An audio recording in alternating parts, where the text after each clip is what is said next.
Hi everyone. आज काफ़ी दिनों बाद वीडियो आ रही है मेरी, बट थोड़ा बिजी चल रहा था इसलिए वजह से नहीं आई थी। और आज बेसिकली हम थोड़े पैकेजेस के बारे में डिस्कस करेंगे, जैसे dio package to be precise. और मेजरली हम वही उसी के ऊपर नीचे डिस्कस करेंगे, और दो तीन पैकेजेस और के बारे में हम बातचीत कर लेंगे आज। और बेसिकली जो मेन पॉइंट रहेगा इसका वो डीओ पैकेज पे रहेगा। और एक दो पैकेज और इंटरेस्टिंग जो मेरे को आजकल लगे हैं तो मैं आपको वो सब शेयर करूँगा। और उनके रिगार्डिंग मतलब exact how to basically make a app using those Hindi Hindi तो वो यूज़ कैसे करें आप प्लगइन्स या फिर जो भी आप कह सकते हैं उसको। उसके लिए मैं सेपरेट वीडियोस पक्का पक्का बनाऊंगा, कोई इशू नहीं है। तो शुरू करते हैं आज थोड़ा सा। बेसिकली मैंने एक छोटी सी कोविड ऐप बनाई थी, और एक छोटा सा प्रोडक्ट मिला था मेरे को, उसके रिगार्डिंग बनाई थी। तो इसमें बेसिकली मैंने तीन मेजर प्लगइन्स यूज़ करे थे। मैं आपको दिखा देता हूँ, वो सारे पॉपडेफ पे अवेलेबल है।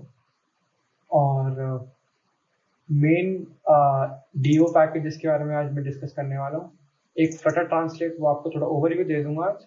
और प्रोवाइडर हम कभी और डिस्कस करेंगे, आज की वीडियो में तो नहीं। और परसिस्टेंट बॉटम नैव बार ये यूज़ किया था, और simple text field search bar. ये बेसिकली इतना यूज़ में नहीं आया कि इतना यूज़ में नहीं है। ये मैंने अभी कुछ एक हफ्ते पहले खुद मेरा ये प्लगइन है, और मैंने पबडेव पे डाला था। और इतना ज़्यादा कुछ है नहीं इसमें, सिंपल बेसिक यूआई है। बट अगर आपको अच्छा लगे तो मैं लिंक दे दूंगा डिस्क्रिप्शन में, आप चेक कर लेना। और स्टार्ट करते हैं थोड़ा मेन डॉट डार्ट से। तो ये जो पार्ट है ये बेसिकली जो फ्लटर ट्रांसलेट था उसका पार्ट है। तो ये क्या करता है, ये आपको मतलब हेल्प करता है, ये वाला प्लगइन दूसरी लैंग्वेजेस में कन्वर्ट करने के लिए। आपको आपकी पूरी ऐप बेसिकली आपको सिर्फ और सिर्फ अपना टेक्स्ट जेसॉन फाइल में इंपोर्ट करना है। और मैं आपको दिखा देता हूँ कैसे। सपोज आप इंग्लिश में होगी तो आपको बता देना है कि जो ऐप बार बेसिकली आप ऐसे कर लीजिए, app bar dot title click करेंगे तो आपका, आप ऐप बार डॉट टाइटल लिखेंगे तो आपका वेलकम टू होम पेज जो है वो प्रिंट हो जाएगा। अगर आप बटन डॉट कैंसिल अपने टेक्स्ट विजिट में पास करवाएंगे तो वहां पे कैंसिल लिखा आ जाएगा। सिमिलरली अगर मैं ईएस में जाऊँ, स्पेनिश में जाऊँ, तो इसमें भी ऐप बार डॉट टाइटल करेंगे तो वेलकम टू जो भी था वो उसकी जगह ये लिखा आएगा। तो बेसिकली हमने एक वेरिएबल बना लिया ऐप बार डॉट टाइटल, ऐसा कह सकते हैं समझाने के सीन में, कि ऐप बार डॉट टाइटल एक वेरिएबल है और उसकी वैल्यू ये है अगर हमने स्पेनिश लिख कर रखा है। और उसी ऐप बार डॉट टाइटल की value welcome to home page हो जाएगी अगर हमने इंग्लिश सेलेक्ट कर रखा है। तो इसका बेसिक फंडा ये मुझे समझ आया। मतलब पर्सनली मैंने भी एक ही बार यूज किया, तो इतना डीप नॉलेज नहीं है, लेकिन जितना मेरे को समझ आया उतना मैं शेयर करना चाह रहा हूँ आपके साथ। तो आप बिल्कुल चेकआउट कर सकते हैं, इसका भी लिंक दे दूंगा मैं, तो आप चेकआउट कर लेना पैकेज। आपको कुछ लग रहा है और चीज़ें तो मुझे प्लीज़ कमेंट में बताना। और जब बटन डॉट कैंसिल करेंगे तो कैंसिल लिखा आएगा। और अगर ई एस में बटन डॉट कैंसिल करेंगे तो कैंसिलर जो भी है वो लिखा आएगा। ऐसे ही आप अपने खुद मैसेजेस बना सकते हैं। सी मैंने ना टाइटल के लिए मैंने इसमें गूगल ट्रांसलेट कर लिया फटाफट और यहाँ चेप दिया। और ऐसे ही यहाँ पे तो सीधा सीधा अफेक्टेड अफेक्टेड ही है। और यहाँ पे अफेक्टेड अफेक्टेड जो भी है वो हो गया। तो हम सीधा इसमें लैंग्वेज में नहीं, हम हाँ लैंग्वेज में जाके उसके अंदर सिलेक्शन में जाके उसके अंदर मैंने अफेक्टेड लिखा तो यहाँ पे अफेक्टेड प्रिंट हो गया। अगर मैंने ई एस लिख कर रखी है, अगर मैं ई एन सेलेक्ट कर रखी है तो वो अफेक्टेड ही रहा। तो इसका बेसिक फंडा ये था। बाकी इसमें थोड़ी और अच्छा डीप में जाएंगे तो नेक्स्ट कभी और वीडियो बनाऊंगा। और कहाँ पे मेन डॉट आती है।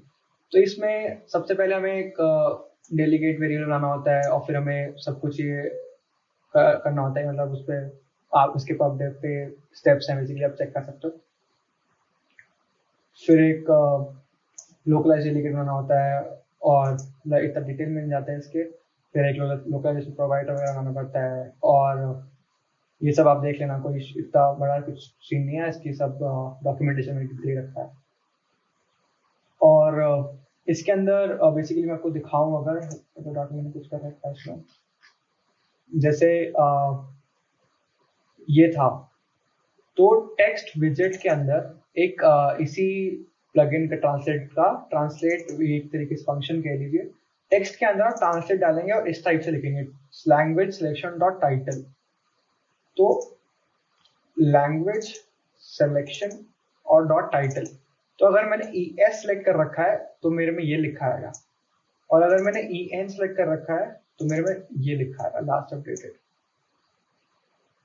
समझ रहे हो आप?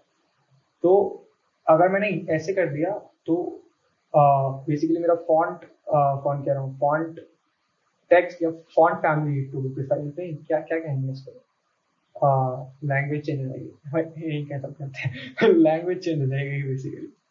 तो बस यही है, ऐसा ज़्यादा कुछ खास नहीं है, पर हाँ ये मुझे थोड़ा समझने में टाइम लगा था। मैंने सोचा ये टेक्स्ट है, ये चेंज क्यों नहीं हो रहा है मेरे में, फिर मुझे समझ आया अच्छा ये तो जेसॉन फाइल है, फिर ऐसे ऐसे चलता होगा। फिर मैंने थोड़ा रिसर्च किया और इतना मिला नहीं ऐसे इंटरनेट पे, इसलिए मैंने आपको बताया कि अगर आपको समझना है तो फिर इसको इस वीडियो को आप रेफर कर सकते हैं। तो सीधा लैंग्वेज सिलेक्शन पर मैसेज करें जेसॉन फाइल में, वो इसके बारे में डालें जो भी आपको इसके इक्वल टू, अगर मैं आपको कुछ और कर दूँ सब कुछ भी रैंडम मैसेज लिख दो तो वही प्रिंट हो जाएगा, वही मतलब यूआई में आपके शो हो जाएगा। और ये बेसिकली बटन्स हैं, अगर मैं सिलेक्ट करता हूँ तो वो ये वाली लैंग्वेज वापस थ्रो कर देता है बैक, और अगर मैं ये सिलेक्ट करता हूँ ई एस सेलेक्ट करता हूँ तो मेरे को ई एस थ्रो कर देगा बैक। कैंसिल बटन कुछ नहीं है, नॉर्मल। तो बेसिकली एक ओवरव्यू टाइप है ये कैसे वर्क कर रहा है। हाँ वापस आते हैं हम मेन डॉट डार्ट में। मेन डॉट डार्ट में एक और मैंने ये यूज़ किया हुआ है, एक बॉटम नैव बार। तो बॉटम नैव बार का मेरे को काफ़ी अच्छा लगता है, ये परसिस्टेंट टैब बार करके है। क्या कौन सा नाम था इसका, हाँ परसिस्टेंट बॉटम नैव बार। तो इसमें काफ़ी सारे करीबन 14-15 इसमें दे रखे हैं इन्होंने यूआई के। उस पर आप, मैं लिंक दे दूंगा, आप चेक कर लेना। और बहुत मतलब सही है, कुछ ज़्यादा कुछ नहीं है। तो इसमें आप अपना इसमें बॉडी में आप परसिस्टेंट टैब बार रिव्यू वाला अपना विजिट डालिए जो आपको प्लगइन से मिलेगा, कंट्रोलर बनाइए, कंट्रोलर डाल दीजिए। बिल्ड स्क्रीन बेसिकली आपकी जितने भी आपको पेजेस डालने हैं वो आप इस विजिट पे डालेंगे, लिस्ट ऑफ विजिट है बेसिकली। और नैप बार आइटम्स की आपके आइटम्स कौन कौन से होंगे, बेसिकली जो आइकन वगैरह हैं और उन पे क्या लिखा जाएगा, उनका कलर क्या होगा, एक्टिव कलर क्या होगा, इनएक्टिव कलर क्या होगा। तो ये काफ़ी फ्लेक्सिबिलिटी रह जाता है ये वाला प्लगइन।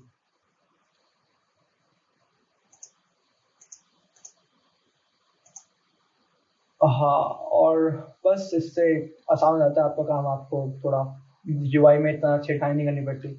और बाकी आप ये सब तो आप चेक कर सकते हैं एक बार, कन्फाइन इन सेफ एरिया क्या था ये, will confine the nav item to the safe area defined by the device. ठीक है, समझ गए होंगे आप, वेल डिफाइंड है, नहीं होगा तो समझ लो उस टाइम और handle Android back button press, basically ये क्या है कि अगर आप पे सपोज 4 बॉटम नैव बार हैं और आप फोर्थ पे क्लिक कर रखा है आइटम पे, तो आप जब एंड्रॉइड वाला बैक बटन दबाएंगे जो नीचे से आपके या तो स्वाइप होता है या फिर जो बैक बटन दे रखा होता है या फिर जैसा भी आप बैक करते हैं एंड्रॉइड में, तो ये सीधा आपके ऐप बंद नहीं होगी, ना ही कुछ पॉप होगा, वो सीधा आपके फर्स्ट पेज पे आ जाएगा, फर्स्ट वाले आइटम पे आ जाएगा। मान लीजिए आप अभी होम पे आप अभी आप फेवरेट्स वाले पेज पे हैं, आपने बैक दबाया तो आप होम पेज पे आ जाएंगे। तो इसको मैंने ट्रू कर रखा है इस पर उसके लिए। रिसाइज टू अवॉइड बॉटम, मुझे पता ही होगा, स्टेट मैनेज ये कुछ देख लेना आप, थोड़ा बहुत डेकोरेशन है और एनिमेशन है कि कितना जब आप क्लिक करते हैं तो उसके ऊपर एनिमेशन क्या है, ट्रांजिशन एनिमेशन, जो स्क्रीन ट्रांजिशन होगी जब आप क्लिक करेंगे। और बेसिकली ये जो है ये इम्पोर्टेंट सबसे है कि इसके अंदर स्टाइल 14-15 स्टाइल है, तो आप स्टाइल चूज कर सकते हैं और थोड़ा you can always play around with it. और फिर अब आगे चलते हैं, थोड़ा थोड़ा डीओ के बारे में भी डिस्कस कर लेते हैं। तो डीओ क्या है पैकेज, बेसिकली डीओ मैं आपको इसका पब डेफ दिखा देता हूँ।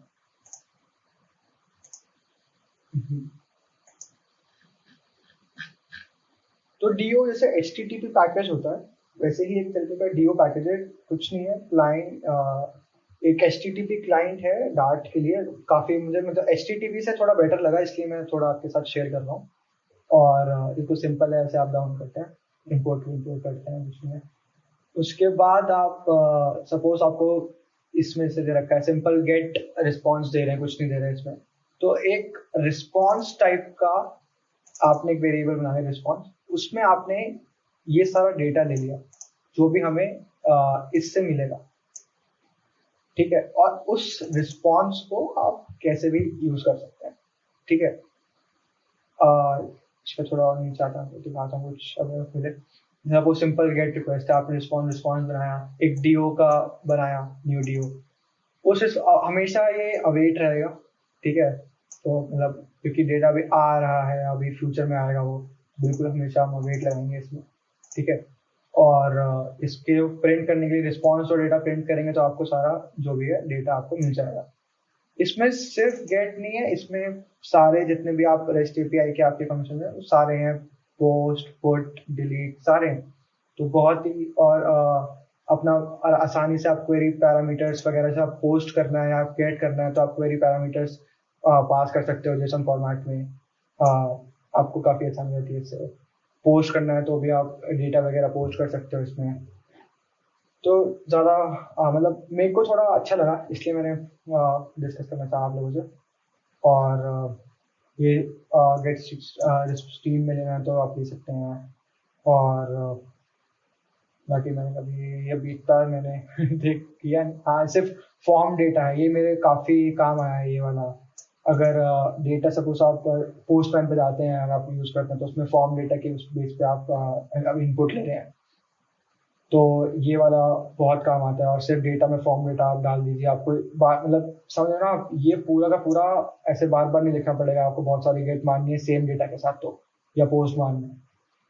तो बेसिकली आप सीधा ये बना के एक आप सीधा डेटा में फॉर्म डेटा डाल सकते हैं, तो बड़े लगता है, आसान है, इजी है। तो हाँ मतलब यही है बस, बाकी तो आप काफ़ी बड़ी डॉक्यूमेंटेशन है इसके, तो मैं खुद नहीं याद तक, आपको जाना था आप बिल्कुल जाइए, देख के थोड़ा एक्सप्लोर करिए। और कुछ अगर मैं मिस कर गया हूँ इसमें नीचे कुछ बढ़िया सा रखा हो तो बताना ही कमेंट सेक्शन में। और वापस आते हैं थोड़ा कोड पे। तो अगर मैं उसको जाऊँ हेल्पर डॉट डार्ट, हाँ देखिए, बहुत ही एक सिंपल सा मैंने वो बनाया फंक्शन, फेच डेटा। डेटा क्या है इसमें, इन केस में थोड़ा वेरिएबल थोड़ा माफ करिए, कुछ भी रख देता हूँ मैं। डेटा इसमें क्या है, क्योंकि मुझे ना इसके आगे और भी बहुत सारी चीजें लेनी थी, सपोज कुछ या तो स्टेट वाइज है या डिस्ट्रिक्ट वाइज है, तो मैंने क्या किया, एक बार बार वाला फंक्शन बनाने की जगह मैंने सीधा डेटा इनपुट ले लिया कि अगर अगर मुझे कहीं स्टेट वाइज कॉल करना है तो मैं यहाँ स्टेट वाइज लिख दूंगा और यहाँ पे ऑटोमेटिक स्टेट पे आ जाएगा, और मेरे पे रिस्पॉन्स और डेटा में स्टेट वाइज का डेटा मिलेगा। और अगर मुझे कहीं डिस्ट्रिक्ट वाइज चाहिए तो मैं यहाँ डिस्ट्रिक्ट वाइज डाल दूंगा जहाँ पे कॉल कर रहा हूँ ये वाला फंक्शन, और डिस्ट्रिक्ट वाइज डेटा मेरे को मिल जाएगा। तो बिल्कुल आसान है। तो बस इतने से में, सिर्फ इतने से में मेरा 90% काम हो गया था, ठीक है। इसमें मैंने बनाया, मेरे पे सारा का सारा डेटा आ गया, ठीक है। अब डेटा क्या हमारा जेसन फॉर्मेट में है, तो उससे आप हमें बस कुछ नहीं करना, डिस्प्ले करना है। तो अगर हम जाएं होम पेज पे, तो होम पेज पे मैंने एक फ्यूचर बिल्डर बनाया, ठीक है। और फ्यूचर बिल्डर के बारे में आपको नहीं पता तो अंधी वीडियो है, कोई भी जाके देख लेना। और आप सबसे पहले तक आपको REST API के बारे में नहीं पता क्या होती है, कैसे चलती है, तो उसके बारे में भी बहुत ही ज़्यादा वीडियो है, कोई सी भी उठा के देख लेना।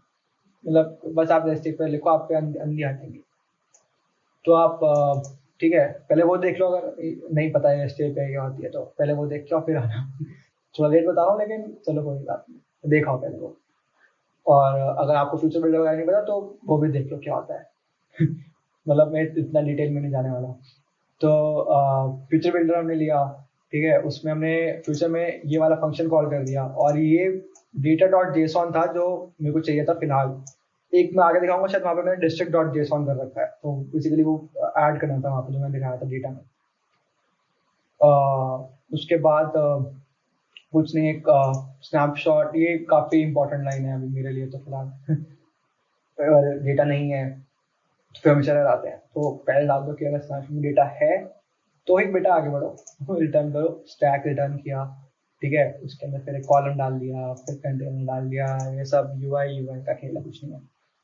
फिर मेन आता है यहाँ पे सीन स्नैपशॉट।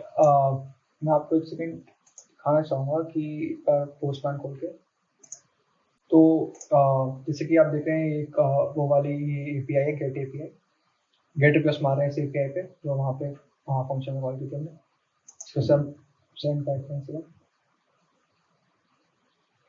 तो देखिए मतलब बहुत सारा डेटा आ गया हमारे पास, केस टाइम सीरीज के अंदर बहुत सारे बने हुए हैं हमारे, डेटा ही डेटा आ गया हमके अंदर। तो अब इसको उठाना कैसे है, ये एक जेसॉन है, अब इसको उठाएंगे कैसे डेटा को। अब हमें केस टाइम सीरीज का ये चाहिए डेली कंफर्म, ठीक है, या फिर जैसे मैंने लिया था मेरे ख्याल से स्टेट वाइज डेटा लिया था, ठीक है, तो स्टेट वाइज पे आते हैं, जैसे हाँ जैसे ये है, ठीक है।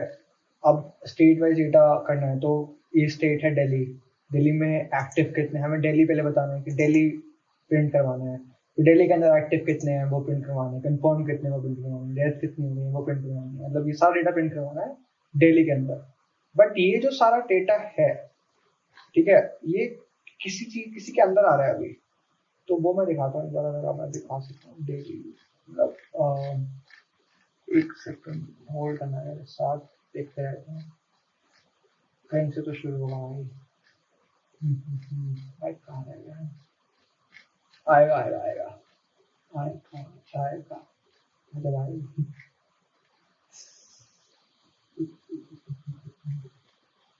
भाई भाई भाई भाई कहाँ आएगा, हाँ नहीं नहीं है, अरे ये मैं स्किप कर दूंगा, चलो ज़्यादा ठीक, हाँ आ गया, चलो नहीं करना, ये स्टेट वाइज है, ठीक है, इसके अंदर है सारा डेटा, ठीक है। अब मैं आपको दिखाता हूँ कि ये डिस्प्ले कैसे करेंगे। तो हाँ जैसे मेरे को क्या करना था, सबसे स्टार्टिंग में मेरे को डेट लेनी थी, जो अभी इनिशियल डेट है, मतलब इनिशियल मतलब जहाँ तक अपडेटेड है बेसिकली, तो वो भी डेट थी हमारे पास। अब मैं वो भी एक बार मतलब थी, अब मैं बहुत करना पड़ेगा पोस्ट वगैरह में ऊपर, तो डेट थी, ठीक है, तो डेट कैसे लेंगे, तो हमारे सबसे ऊपर देखा आपने केस टाइम सीरीज थी, ठीक है, उसमें हर डेट के हिसाब से आप पे डेटा था, ठीक है, तो मुझे लेटेस्ट डेट की चाहिए थी, तो मैं स्नैपशॉट डेटा किया, इस केस टाइम सीरीज में गया, ठीक है, तो ये मुझे इंडेक्स लिखना है यहाँ पर कि कौन से इंडेक्स की डेट चाहिए। तो पहले मैंने इस पूरे की लेंथ निकाली, उसमें से -1 कर दिया, तो बेसिकली जो आखिरी वाला इंडेक्स है मेरे पास वो आ गया, ठीक है, लेंथ -1 करने पे आखिरी वाला इंडेक्स आ जाएगा मेरे पे, तो जो उसकी डेट है वो मैंने प्रिंट करवा दी टू डॉट टू स्ट्रिंग करके, इसकी जरूरत नहीं डॉट टू स्ट्रिंग की, अपने आप हो जाएगा कि स्ट्रिंग की वैल्यू है वो, बट कर दो to be on the safer side, ठीक है, तो आएगा नहीं कभी। तो इससे मेरे पे लास्ट इस केस टाइम सीरीज के लास्ट इंडेक्स की डेट आ गई, ठीक है। अब थोड़ा नीचे चलते हैं, अब मैं आपको शो करता हूँ, जैसे मैंने एक टोटल विजेट बनाया था, टोटल विजेट भी आपको दिखा देता हूँ कि कैसा दिखता है थोड़ा थोड़ा। कुछ नहीं, इसमें हम एक एक्शन ले रहे हैं, टाइटल ले रहे हैं, आइकन ले रहे हैं, कलर ले रहे हैं, कॉन्टेक्स्ट ले रहे हैं, ठीक है, इसको कंटेनर की हाइट दे दी और ये सब दे दिया, ठीक है, ये एनिमेशन थोड़ी सी लगा दी और वैसा बाकी सब डिस्प्ले कर दिया, कुछ नहीं है, ठीक है। अब मेन बात है कि इसमें हमें डेटा पास करवाना है, जो हमारा टाइटल है, ठीक है।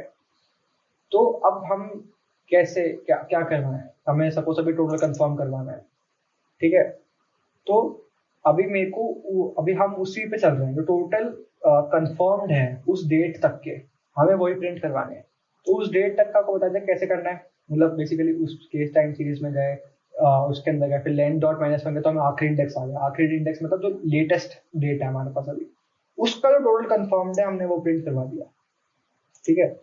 तो मैं आपको अगर पोस्टमैन दिखाता हूँ एक बार, हाँ पोस्टमैन देख गया होगा, हम स्टार्टिंग में आते हैं, जैसे सी ये था, सपोज ये वाला था। तो हम पे सपोज ये सब मान लीजिए आखिरी इंडेक्स है 8 फरवरी का, तो अब हम पे डेली कंफर्म्ड है, ये सब सब कुछ है हम पे, ठीक है। तो हमने पहले डेट प्रिंट करवाई इसकी, फिर हमने इसके टोटल कंफर्म प्रिंट करवाए, फिर हम टोटल डिसीज प्रिंट करवाएंगे, टोटल रिकवर्ड प्रिंट करवाएंगे।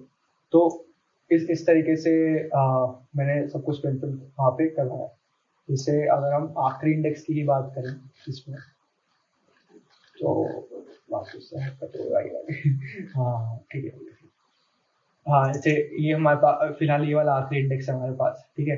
तो इसके हमें 23 दिसंबर को डेट प्रिंट हो गई, और ये मतलब समझ गए ना, मतलब 12 दिन की जरूरत नहीं है समझ गए। अब आते हैं वापस इस पे, ठीक है। तो ऐसे ही टोटल कंफर्म करवाया, ऐसे ही टोटल रिकवर करवाया, ऐसे ही टोटल डिसीज करवा दिया, ठीक है। अब बात आती है कि हमें स्टेट का डेटा प्रिंट करवाना है, ठीक है, स्टेट वाइज डेटा, जो अभी अभी हमने देखा था जिसमें बहुत स्क्रोलिंग करती थी, ठीक है। अब मैंने एक स्टेट विजिट बना लिया है, और एक क्लास बना ली, उसमें ये सारा डेटा जैसे अभी मैंने ऊपर बताया कैसे कैसे लिया, वैसे ही डेटा ले लिया। अब आप ये पूछेंगे मैंने इंडेक्स+1 का डेटा लिया है यहाँ पे हर जगह, ठीक है। और जो लेंथ है वो ये तो मैंने उसके क्या करके 0 है तो 0 ले लो, मतलब उसके लिए बेसिकली एरर ना है कि अगर जब तक लेंथ अगर नल है तो फिर 0 कर दो, कोई एरर नहीं आएगा। तो snapshot dot data dot state wise dot length -1 कर दी, यहाँ पे मैंने +1 कर दी। तो ये क्यों किया मैंने, तो मैं इसका बता देता हूँ, इस बार पोस्टपोन करना पड़ेगा। क्या होगा पोस्टपोन आता है तो दिक्कत ये आई थी कि जो पहली वाली हम पे पहला इंडेक्स है बेसिकली, ठीक है, इस एरे का कह सकते हैं तो जो पहला इंडेक्स है इसमें टीटी लिखा है टोटल, ठीक है। ये कोई स्टेट ही नहीं है, ये हमारे मतलब का है ही नहीं, ठीक है। तो इसको स्किप करना है, इसको हटाना है। तो कैसे हटाएंगे, कुछ नहीं करना हमें, शुरुआत यहाँ से कर दो +1, ठीक है। और लेंथ में दिक्कत आएगी फिर, क्योंकि लेंथ तो ज्यादा हो गई, हमने +1 तक चला दिया। अब जो आप एन पे जाओगे तो n+1 तक चलेगा वो, समझ रहे हो। तो उसके लिए हमें n-1 करना पड़ेगा, क्योंकि जब वो n+1 तक चलेगा तो हमें n-1 तक ही चलना है, जिससे वो n तक चल जाए क्या बोल गया, अब आपको पता नहीं समझ आएगा नहीं आएगा थोड़ा थोड़ा सा ज्यादा मैं गया था, छोटा सा आ गया होगा, समझदार तो होंगे। हाँ, तो हमने डेटा की जो लेंथ ली वो हमने n-1 तक चलाई, अगर सपोज लेंथ n मान लीजिए, ठीक है। और हमने स्टार्ट किया n+1 से, ठीक है। तो n+1 से चलाया, तो अब अगर हम आखिरी इंडेक्स से पहुंचेंगे तो वो कहेगा भैया मेरे को तो सपोज हम पे 10 इंडेक्स है, ठीक है। जब 10वें पे पहुंचा तो इसको तो 11वां चाहिए, ये कह रहा भैया 11वां तो है ही नहीं, ठीक है। तो हमने उसको कहा कि नहीं भैया तो 10 तक ही चला, हमने 11वीं से -1 कर दिया 10, समझ गए, अब समझ गए वैसे अब इस एग्जाम्पल से, ठीक है। अब आगे बढ़ते हैं और डिस्कस होंगे इस पे ठीक है। तो बस कुछ नहीं इसमें किया, पे डेटा मस्त आ गया, कोई कोई इशू नहीं। अगर डेटा नहीं है तो बस प्रोग्रेस इंडिकेटर दे दो, इजी। तो बस चल रहा है, कोई इशू नहीं है। और इसके अलावा सेम चीज की है डिस्ट्रिक्ट वाइज में जब फेच किया डेटा तो मैंने ये वाला डाल दिया, क्योंकि मुझे स्टेट डिस्ट्रिक्ट वाइज का चाहिए था, और वही डिस्ट्रिक्ट डेटा वगैरह कर दिया मैंने, ऐसा कुछ मतलब ये सब आप चेक कर लेना कुछ भी है, ठीक है। और मैं इसकी लिंक इसकी पूरे गिटहब की लिंक डाल दूंगा अपने डिस्क्रिप्शन में, तो आप चेक कर लेना कैसे चल रहा है। तो मतलब आपको ओवरव्यू तो लगे गया होगा पता कि कैसे चल रहा है ये सब, कैसे आप डेटा ले सकते हैं, कैसे स्किप कर सकते हैं अगर कुछ स्किप करना है तो। और डीओ पैकेज बहुत ही आसान है, बेसिक है। और उसमें आप पोस्ट वगैरह भी कर सकते हो, डेटा वेटा, उनकी डॉक्यूमेंटेशन काफ़ी ज़्यादा अच्छी है। और आज में मतलब इसमें नहीं है वो जिसके बारे में बात करने वाला हूँ मैं, एक पैकेज और है वो मुझे काफ़ी इंटरेस्टिंग लगा था वो वाला पैकेज, इसलिए मेरा बात करने का उस पर मन था। उसका नाम था, मैं दिखाता हूँ, लाइक पैकेज लाइक कर रखा है उस पैकेज को मैंने, लिंक वेल, तो ये पैकेज क्या करता है, इस पे आप सपोज सिंपल टेक्स्ट थ्रो करिए, ठीक है, कुछ नहीं करना आपको। अगर उस टेक्स्ट में लिंक है तो ऑटोमेटिकली उस लिंक को लिंकिफाई कर देगा, बेसिकली उसको, उस टेक्स्ट को वो लिंक बना देगा, ठीक है ना। जैसे अगर आपने लिंक टेक्स्ट, सपोज आपने टेक्स्ट लिखा है, यहाँ पे टेक्स्ट की जगह लिंक वेल लिख दिया, ठीक है। अब टेक्स्ट विजेट हटा, टेक्स्ट विजेट बनाया, टेक्स्ट की जगह आपने लिंक वेल लिख दिया, उसमें आप नॉर्मल अपना टेक्स्ट लिखिए जैसे आप लिखते हैं, ठीक है। और लिंक स्टाइल ले लीजिए, लिंक स्टाइल का link style colours dot blue, और आप सिंपल स्टाइल लिखेंगे तो वो आपके नॉर्मल जो आपका स्टाइल का है वो चेंज हो जाएगा, जो आप नॉर्मल टेक्स्ट में लिखते हैं, टेक्स्ट विजेट में से करते हैं। तो ये ऑटोमेटिकली जो ये वाली लाइन है और ये वाली लाइन है ना, इसको ब्लू कर देगा। तो ये बेसिकली रेजेक्स पे काम करता है, रेजेक्स के बारे में आपको बताया तो ये मुझे काफी ज्यादा यूजफुल लगा पैकेज, ठीक है। और ये मतलब काफी काम आ सकता है। और सीधा लिंक क्रिएट होती है, इसको आप क्लिक करिए और सीधा आप जहाँ पे ये लिंक आपको लेकर जा रही है वहां आप जा सकते हैं। तो इसके बारे में भी अगर मतलब वीडियो में कभी कहीं यूज करूंगा, अगर मैं इसको आने वाली किसी वीडियो में, तो मैं आपको बिल्कुल बिल्कुल दिखाऊंगा कि कैसे यूज करते हैं। मतलब मैंने ऑलरेडी यूज कर चुका हूँ मैं ये अपने एक प्रोजेक्ट में, लेकिन इसमें थोड़ा और एक्सप्लोर कर सकते हैं। और कुछ अगर आपको इस पे सपोर्ट अपोर्ट करना है तो आप कर सकते हैं बिल्कुल बिल्कुल। और बस मेरे ख्याल से आज के लिए इतना ही होगा। और अगर कुछ भी डाउट वाउट है या फिर कुछ समझ नहीं आया तो आप कमेंट में पूछ सकते हो। मैं कोशिश करूँगा कि नेक्स्ट वीडियो में वो सारे डाउट्स क्लियर कर दूँ, क्योंकि मैं मतलब इतना अच्छा टीचर टीचिंग तो नहीं होती, लेकिन हाँ मतलब मैं शेयर करने आया हूँ आपसे थोड़ा बहुत, था मैंने, मेरे को इंटरेस्टिंग लगे थे प्लगइन्स कुछ। तो ठीक है फिर, ओके। अगर वीडियो अच्छी लगी हो तो लाइक कर देना, सब्सक्राइब कर देना। ये तो ब्लॉगर की तरह बोल रहा हूँ मैं, लेकिन क्या काफी ब्लॉग देख रहे हैं ना घर में बैठ के, तो यही चल रहा है आजकल, कुछ काम वाम तो है नहीं। तो ठीक है फिर, ओके, बाय बाय।